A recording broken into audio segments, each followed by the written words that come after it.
So here's the bonus one, the fourth reference point that I want to share with you today. And it's very simple. I'm going to pretend there's a clock around Matisse. Matisse, can you show me where 12 o'clock is if we were pointing? Yeah, a little more to your left. There you go. That's probably 12. Can you do 1 o'clock? Good, that's not bad. Can you do 2 o'clock? Good, excellent. Can you do 3 o'clock? Maybe down a little lower. There you go. Good. So 12 o'clock, 1 o'clock, 2 o'clock, 3 o'clock. Excellent. Can you show me what it looks like when you let go at 3 o'clock?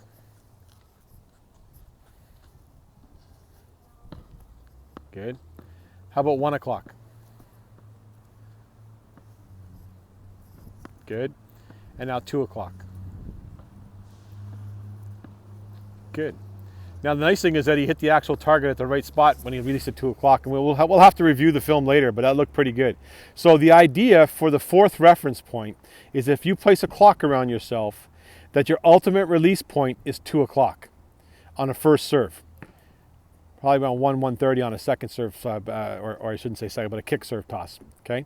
So for your slider, for your slice, for your flat serves, you want to let go at 2 o'clock, which is generally somewhere around the top of your forehead, the top of your head, right? So if you let go 2 o'clock right there perfectly, he opens up his fingers and allows it to drop. That's awesome, Matt. So can we just review one more time? We'll just do one more quick review of everything. So reference point number one is how you hold the ball. So you're going to put it right in those top 3 fingers. Yeah, perfect. And you're going to place your thumb over top and be able to see in between. Excellent. From there, reference point number 2 is having a consistent starting point. Our students are taught to use the throw to the racket, right? So Matt's putting in the throw to the racket.